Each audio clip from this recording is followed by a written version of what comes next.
날씨가 많이 추워졌습니다. 날씨가 추워지니까 몸이 움츠러져요. 몸이 움츠러들다 보니까 제가 매일 새벽기도 나올 때마다 하늘을 보는데 어느 순간 하늘을 보지 않았구나 이런 생각이 문득 들어서 오늘 새벽에 제가 하늘을 한번 봤습니다. 별은 여전히 빛나더라고요. 여러분 하늘을 가끔 보고 그렇게 살아가실 수 있기를 바랍니다. 날씨는 추워도 하나님의 은혜는 여전합니다. 할렐루야. 우리가 매일 매 순간 하나님의 은혜로 살아가는 우리 성도들 되시기를 바라고요. 그리고 날씨가 추워지니까 몸과 마음이 좀 바람처럼 스산하고 쓸쓸한 마음이 들잖아요. 여러분 그럼 혹시 그런 분들이 있다면 하나님의 그 따뜻한 온기, 온정이 여러분 마음에 가득하기를 축복합니다. 우리 옆에 분들 이렇게 한번 축복했으면 좋겠습니다. 날씨가 추운데 하나님의 온정이 삶에 가득하시기를 축복합니다.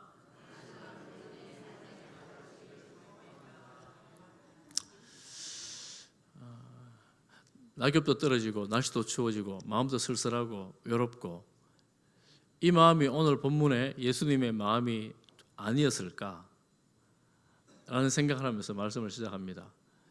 예수님은 날씨가 추워서 뭐 그런 건 아니고요. 십자가로 내일 밤이면 내일이 지나면 오늘이 지나가면 십자가로 가야 되는데 제자들도 아무도 감각도 없고 아는지 모르는지 생각도 없고 주변에 무리들은 많은데 이 예수님의 마음을 알아주는 사람이 아무도 없습니다. 오늘 처음에 등장하는 대제사장들과 서기관들, 당시 최고의 종교 권력을 가진 그들은 어떤 생각을 하고 있습니까? 흉계로 예수를 잡아 죽일 방도를 구하고 있습니다. 흉계라는 말은 속임수입니다. 속임수.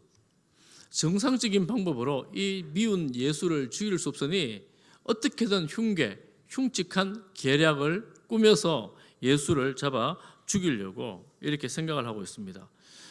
이 대단한 권력자들이 뭐가 두려워서 이 흉계를 꾸밀까요? 2절에 보니까 밀란이 날까 하여 명제는 하지 말자 이렇게 말합니다. 밀란이는 소동, 요즘으로 뭐 시위입니다. 그만큼 예수님의 영향력이 많았다는 거예요. 예수님이 많은 백성들의 존경을 받고 많은 백성들이 예수님을 따르니까 혹시 우리가 예수님을 끌고 가는 장면이나 흠을 잡으면 무리들이 밀란을 일으킬까 두려웠던 것이지요. 그러니까 이 종교 지도자들이 하나님을 두려워해야 되는데 하나님보다 백성들을 더 두려워하고 있는 겁니다. 유대 사회에서 대제사장, 서기관, 바리새인, 또 장로들 이런 사람들은 대단한 권력자들이었습니다. 이 그룹들의 대표들로 이루어진 산헤드린 공회가 유대에서 최고의 의결 기관이었습니다. 그 의결 기관에서 기회가 되면 못할 일이 없는 그들이었습니다. 그런데 밀란을 두려워해서 예수님 죽일 전략을 구사하는 데 어려움을 겪고 있는 거예요. 왜 그렇겠습니까? 밀란이 나면 그들의 기득권을 유지시켜주는 로마로부터 이 기득권을 빼앗기게 되니까 어쨌든 조용하게 일을 해결하고 싶었던 거지요. 그래서 이들은 어쨌건 없애야 되기에 예수님이 태어났을 때 헤롯이 영아 살해를 합니다. 헤롯이 그랬듯 예수님의 마지막 순간에 어떻게든 이제 죽일 기회를 엿보고 있는 것입니다. 이런 악한 모의가 진행되는 진흙 같은 어두움 속에서 진주처럼 빛나는 한 여인이 있습니다. 오늘 읽었던 3절부터 9절에 나오는 향유를 부은 여인입니다.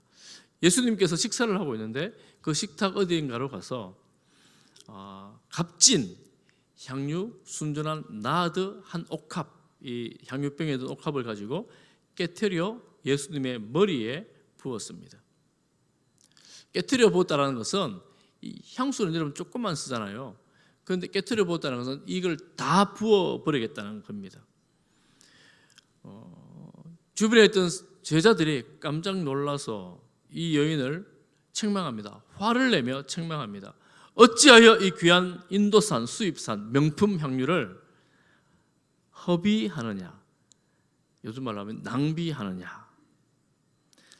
가난한 자들을 위하여 명분을 댑니다. 이 향유를 300데나리온 이상에 팔아 가난한 자들에게 줄 수 있었겠도다. 이렇게 책망합니다. 300데나리온은 한 데나리온이 노동자의 하루 품삯이니까 300데나리온이면 이제 연봉에 해당됩니다. 노동자 1년치 연봉에 해당합니다. 여러분, 이 제자가 이 향유를 보는 순간, 냄새를 맡는 순간 이 향유가 인도 수입산 명품 나드 향이구나 딱 알아챘습니다. 여러분, 이거 명품을 아는 사람은 명품 써본 사람이 알잖아요. 어쨌거나 이 제자는 그런 이 명품을 알아보는 지각이 있었던 것 같습니다. 팔아서 가난한 사람 나눠줘야지. 그래야지 예수님도 기뻐하시지. 뭐 이런 말입니다. 그런데 예수님은 가만두라. 책망하는 그들을 향해서 가만두라. 이렇게 말씀합니다. 그렇게 말씀하시면서 뭐라고 말합니까? 그를 괴롭게 하지 말라. 그가 내게 좋은 일 했다. 이렇게 말합니다. 가난한 사람들은 항상 너희 곁에 있을 것이다. 여러분, 가난은 나라도 살려주고 구제 100% 하지 못합니다. 항상 우리 주변에 있습니다. 그런데 예수님께서 무슨 말씀을 하시느냐 하면 8절 말씀을 함께 읽어보겠습니다. 8절 말씀입니다. 함께 봅니다. 시작. 그는 힘을 다하여 내 몸에 향유를 부어 내 장례를 미리 준비하였느니라. 이 여인은 힘을 다하여, 넉넉한 중요가 아니라 힘을 다해서 예수님의 장례를 준비했다. 유대식 장례에는 향유를 미리 붓기도 하고 또 나중에 시신에 붓기도 합니다. 그러니 예수님이 곧 죽을 것이라는 것을 이 여인이 알았는지 몰랐는지 모르지만 어쨌든 이 향유를 부어 예수님은 장례를 준비한 것이라고 이 여인의 헌신을 칭찬하십니다. 칭찬하실 뿐만 아니라 이 무명의 여인의 헌신에 대해서 천하의 복음이 전하되는 증거되는 모든 곳에 이 여자가 행한 일이 이제 전파될 것이라고 이렇게 말씀하십니다. 참 예수님은 이미 제자들에게 죽을 것을 몇 차례 말씀을 했습니다. 전했습니다. 그런데 제자들은 전혀 기억을 하지 못했는지 아니면 일어날 일이 아니라고 생각했는지 잊어버렸는지 장례에 대한 생각은 전혀 없습니다. 준비하지 않습니다. 무명의 한 여인이 장례를 준비하는 것입니다. 이 여인이 예수님의 장례를 준비한 향유라고 생각했는지 안 했는지는 우리는 알 수 없습니다. 그럼 예수님이 그렇게 해석을 하세요.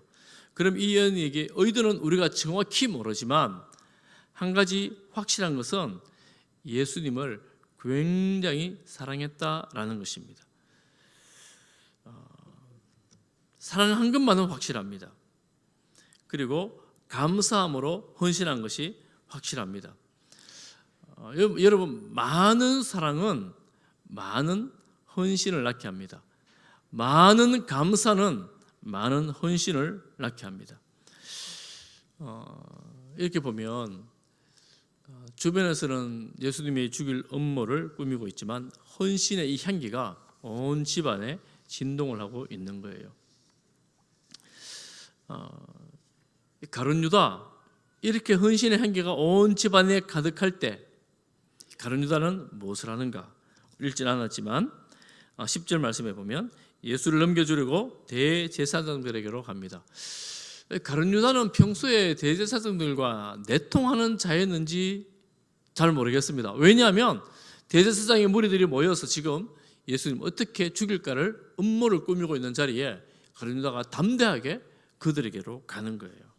그리고 내가 예수를 넘겨주겠다라고 넘겨준다는 말이 좀 애매하지요. 왜냐하면 뭐 예수가 가룟 유다의 주인도 아니잖아요. 참, 가룟 유다가 예수님의 주인도 아니잖아요. 넘겨준다고 되나요? 뭐 이런 식입니다. 이 넘겨준다는 말은 사실은 독특한 언어인데 반복적으로 사용해, 성경에 반복적으로 사용하는 독특한 언어인데 이런 의미입니다. 내가 예수님의 행적을 잘 아니까 예수님을 붙잡아서 속히 처리할 수 있는 기회를 주겠다는 것. 내부 정보자로서 이런 이 내부 정보를 주겠다는 것입니다. 죽일 계략을 꾸미고 있던 자들에게는 이보다 좋은 기회가 없습니다. 더 이상 고민할 것이 없습니다. 이 자가 인도하는 대로 따라가서 잡아가지고 처리하면 되는 거예요. 무리들에게 뭐 특별히 드러나더라도 시위나 혹은 뭐 소동을 일으킬 그런 기회조차도 주지 않고 처리할 수 있는 기회가 온 것입니다. 여러분 어떻습니까? 유다가 예수님의 제자가 되어 예수님의 부름을 받아 3년 동안 예수님을 따라다녔습니다.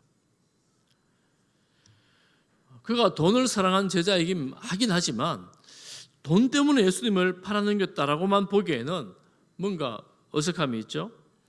오히려 그가 기대했던 메시아, 그가 기대했던 꿈꾸었던 그리스도, 그라고 생각했는데 예수님이 보니까 힘없이 죽어가는 모습, 그리고 그가 기대했던 상상했던 모습은 전혀 더 이상 보이지 않으니 더 이상의 기대와 꿈을 포기하고 예수님을 팔아넘기기로 작정한 것이 아닐까요? 근데 그렇게 보면 여러분 아주 애매한 게 있습니다. 왜냐하면 베드로도 이 예수님을 보면서 기대한 게 있었습니다. 무슨 기대를 했습니까? 어떤 기대를 했습니까? 예수님 죽는다 그럴 때 예수님 죽으면 안 됩니다. 쉽게 그렇게 죽으시면 안 됩니다. 또 나중에 말하죠. 내가 끝까지 예수님을 지켜주겠습니다. 야고보와 요한 역시 꿈이 있었습니다. 예수님 왕의 자리에 오르거든 우리를 예수님의 좌우에 앉혀주시기를 바랍니다. 제자들 역시 모두가 다 자기들의 꿈이 있었습니다. 예수님을 따르면서 예수님 곁에서 한 자리씩 하기를 원했던 것이지요. 그런데 예수님은 지금 가는 길이 위태위태합니다. 예루살렘에 올라가면 뭔가 큰 일을 도모하고 거사를 꾸며야 되는데 예수님은 너무 침묵하고 조용하게 그 길을 가고 있습니다. 제자들마다 의아하게 생각했지만 대부분의 제자들은 그저 따라가는데 가룟 유다는 사단의 유혹을 받아 예수님을 팔아넘기게 된 것입니다. 동상이몽은 이런 뜻으로 말일까요? 같은 자리에서 오랫동안 지냈지만 다른 꿈을 꾸고 있는 거예요. 함께 있었지만 딴 생각하고 있는 거예요. 여러분 오늘 이 예배의 자리에 예배 드리기 위해서 여러분 와 있잖아요. 여러분은 어떤 생각을 하고 계십니까? 우리가 예수님을 믿고 예수님을 따르는 이유, 예수님을 향한 기대와 꿈, 예수님을 향한 소망, 여러분 무엇입니까? 혹시 여러분 기대와 그 꿈과 소망, 우리가 흔히 말하는 비전들이 여러분 기대대로 이루어지고 있습니까? 아니면 예수님을 이런 내 꿈과 목적을 가지고 예수님을 쭉 따라왔는데 이거 보니까 별로 소망이 없고 내가 했던 기대와 좀 다르고 좀 그렇습니까? 아니면 혹시 예수님이 나에게 뭘 줄까 계산을 하고 있다면 만약에 내가 기대했던 꿈과 소망이 사라질 때 그게 아니다라고 생각될 때 고민되겠지요. 예수님을 따르는 사람들, 예수님을 믿는 사람들은 하나님 나라와 그 의를 위하여 따라가는 사람들입니다. 그런데 나만의 기대만 가지고 예수님을 따른다면 내가 꿈꾸는 것들을 한번 돌아볼 필요가 있습니다. 세상 사람들이 이 말씀을 보면서 이제 그 당시 사람들이 무너지는 환상이 있습니다. 종교인들, 대제사장, 바리새인, 장로들, 또 서기관들, 하나님의 말씀을 가르치는 그들에 대한 환상이 무너집니다. 마태복음 26장 3절에 보면 그때에 대제사장들과 백성들의 장로들이 가야바라 하는 대제사장의 관정에 모였다고 합니다. 이런 모의, 예수님을 죽일 모의를 어디에서 하는가 하면 대제사장의 공식적인 집안, 그리고 공식적으로 함께 모여 회의를 하고 또 이 제사를 지내고 이스라엘 백성들을 어떻게 섬길지를 논의하는 그 자리에서 살해 모의가 진행되고 있는 겁니다. 여러분 이런 말씀을 보면 저 사람들 백성의 존경과 백성의 지지를 한 몸에 다 받고 있는데 하나님을 말씀을 가르치고 우리가 그들에게 말씀을 배웠는데 예수님의 지적처럼 그들은 어떤 자들이었습니까? 회칠한 무덤 같은, 속에는 썩어가는 시신이 있는데 겉으로는 너무나 관복을 입고 수염을 기르고 머리에는 관을 쓴 대제사장들, 겉으로는 너무나 화려하고 존경을 받을 만한 모습이지만 그 속은 거짓말로 살해를 모의하는 자들이었습니다. 얼마나 실망스럽습니까? 어쩌면 그들은 내가 알고 있는 율법, 내가 가르치고 있는 율법, 하나님의 말씀, 이 백성들 중에 우리가 가장 거룩하고 우리가 가장 온전하게 말씀을 지킨다는 그 자부심, 저 세리나 창녀나 하나님을 온전하게 섬기지 않는 저 악한 죄인들과는 구별되어 그들과는 식탁도 하지 않고 함께하지 않고 그들과는 같이 있지도 않는 이 거룩한 우리, 그들이 생각했던 스스로의 거룩, 그리고 그들이 생각했던 스스로의 온전함은 예수님을 메시아로 보지 못하는 어리석음이 되어버렸습니다. 오히려 예수님을 십자가에 못 박는 죄인의 길에 서게 되는 것이지요. 율법주의의 폐단입니다. 여러분, 가룟 유다는 어떻습니까? 가룟 유다는 처음에는 예수님의 제자라는 그 아름다운 명분, 하나님 나라라는 그 좋은 이름 앞에 따르겠다고 생각했지만 그의 꿈이 좌절되자 예수님을 팔아넘기는 이 대제사장의 무리와 일조하여 그들과 협력하여 거짓에 노예 살인을 도모하는 하수인이 되어버렸습니다. 어떻게 이럴 수가 있겠습니까? 이 가룟 유다의 모습은 사실은 율법과도 상관없는 지독한 자기애의 한 모습이라고 볼 수 있습니다. 내가 내 꿈을 이루어 나가야 되고, 내가 내 야망을 채워 나가야 되고, 내가 계획한 인생 설계대로 내 인생이 진행되어야 하는 자기애로 가득한 자기 사랑의 지독한 한 모습을 볼 수가 있습니다. 내가 내 꿈대로 진행되지 않으니 내가 좋아하는 돈이나 챙겨야 되겠다. 이런 얄팍한 인간의 마음들을 보는 것 같습니다. 처음에는 고상했지만 그의 속내를 다 드러내고 있는 것입니다. 이런 주변에서는 가시들이 다 찌르는 곳에서 백합화 향기 같은 것들, 향기가 드러나는데 오늘 이 본문에 보면 유독 강조되고 있는 본문이 말씀이 3절인데 3절에서는 뭐가 강조되는가 하면 베다니 나병 환자 시몬의 집이라고 강조가 되고 있습니다. 예수님이 식사하던 자리예요. 나병 환자가 만약 병중에 있으면 그 집안에 많은 사람들이 들어갈 수 없습니다. 그런데 이렇게 정확하게 말씀을 할 수 있겠죠. 나병 환자였다가 나은 시몬의 집이겠지요. 아마 예수님께서 이 시몬이 나병에 걸렸을 때 고쳐주었던 것 같습니다. 그래서 감사해서 예수님 일행이 예루살렘 올라왔을 때 우리 집에 오셔서 식사하세요. 그리고 아마 이 식탁의 식사 자리를 제공한 것 같습니다. 감사와 기쁨의 헌신을 하고 있는 것이지요. 그런데 우리가 아는 것처럼 그 당시 나병은 부정한 병입니다. 일반인들이 함께 할 수 없는 병입니다. 오히려 비난의 대상이었고 저주의 대상이었습니다. 나병이 나았다 해도 저 집에 함부로 들어가는 것 별로 기쁜 일 아니고 끓이끼는 일입니다. 그런데 이 부정한 집에서 대제사장의 관정에서는 일어날 수 없는 아름답고 놀라운 헌신이 일어나고 있다는 거예요. 마가는 이 두 상황을 이렇게 극렬하게 대비하고 있습니다. 그리고 이 헌신은 어떤 의미가 있느냐 하면 이 여인이 한 옥합을 가지고 와서 그 옥합을 깨뜨려 예수의 머리에 부으니, 다른 한 사건은 예수님의 발에 붓는 사건이 있습니다. 그런데 이 여인은 예수님의 머리에 향유를 붓습니다. 여러분, 기름을 머리에 붓습니다. 이 단어가 구약에는 무슨 단어로 쓰여질까요? 여러분 너무 잘 아는 단어예요. 메시아라는 단어입니다. 메시아, 기름을 붓는다. 메시아라는 말이에요. 메시아. 헬라어로는, 신약어로는, 그리스어로는, 헬라어죠. 헬라어로는 그리스도라는 말입니다.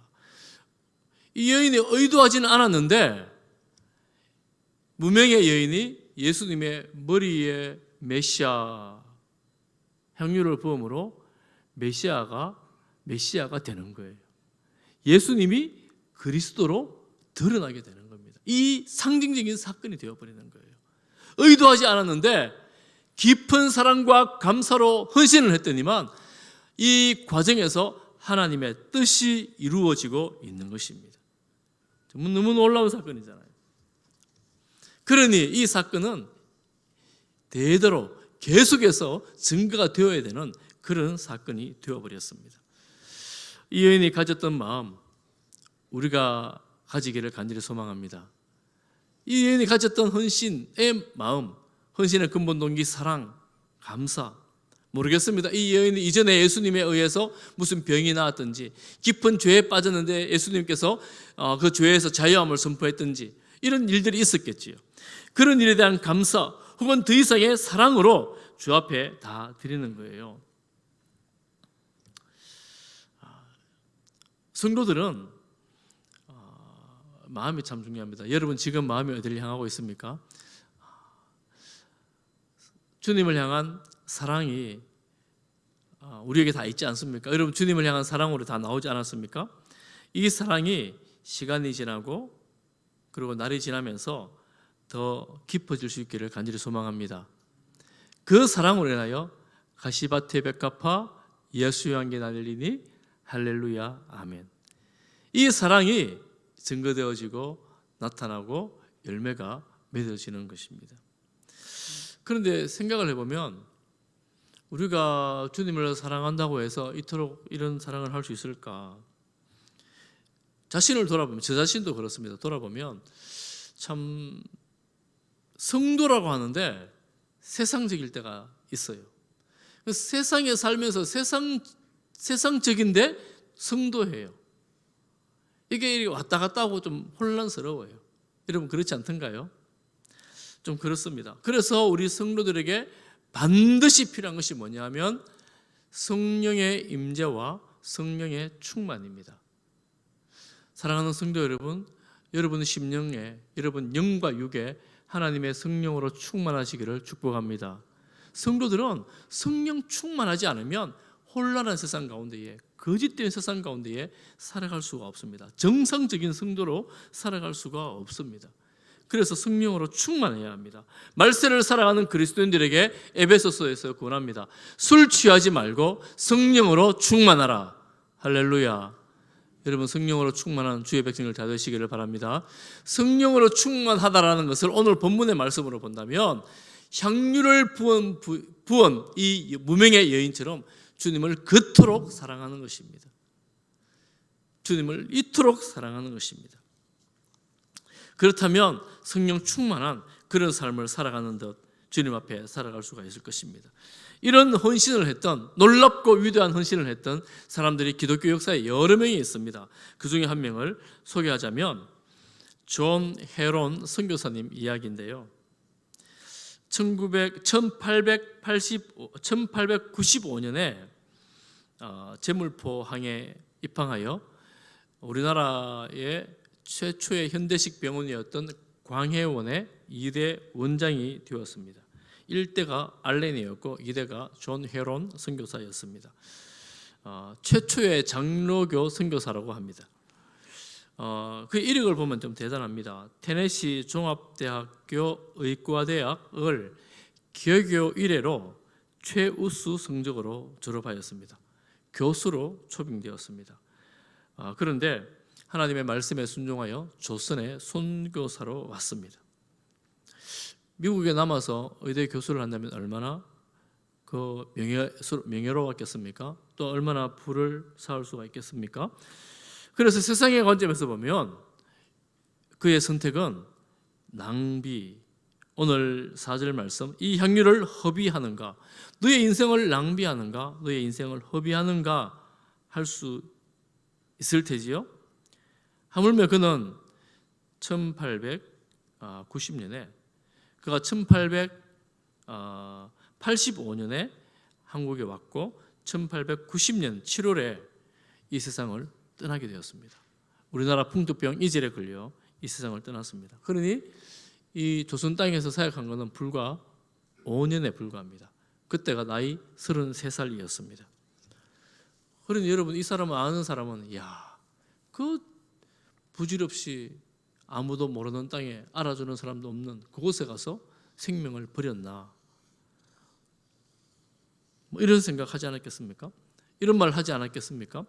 그런데 그는 이 땅에 와서 이 우리나라 사람들, 조선인들 육신의 건강을 돌봤을 뿐만 아니라 성경 복음 사역을 많이 했어요. 그리고 하나님의 말씀을 가지고 많은 사람들에게 영혼의 생명을 주는 그런 사역을 했습니다. 우리나라는 이런 선교사님들의 빚을 많이 졌습니다. 이런 선교사님들이 초기에 이 땅에 피를 흘려주셨기에 오늘날 교회가 있습니다. 이런 헌신들이 헛되지 않는다는 거죠. 낭비라고 허비한다고 말하지만 생명까지 바친 그런 헌신들이 여러분이 계십니다. 제가 이 말씀을 준비하면서 읽은 책에 나오는 이야기인데요. 이런 이야기를 볼 때마다 감동은 되는데 우리 일상의 삶과는 거리가 너무 멀어요. 여러분 생명 바쳐가지고 뭐 할 일 별로 사실 없잖아요. 옥합 깨뜨릴 일 1년치 연봉에 옥합을 깨뜨릴 만한 일들이 별로 없잖아요. 그런 일이 별로 어디 있겠습니까? 감동은 되는데 어떻게 하면 우리 삶에 이 연결이 될까? 사실 우리 교회, 저희 교회도 헌신하는 분들 많이 있습니다. 오늘도 주일 아침 일찍부터 와서 주방에서 또 찬양대로 또 이 예배를 돕는 봉사자들로 또 추운 주차장 밖에서 그리고 보이는 곳에서 보이지 않는 곳에서 주님의 이름으로 헌신하는 분들 많이 있습니다. 많이 있어요. 다 귀합니다.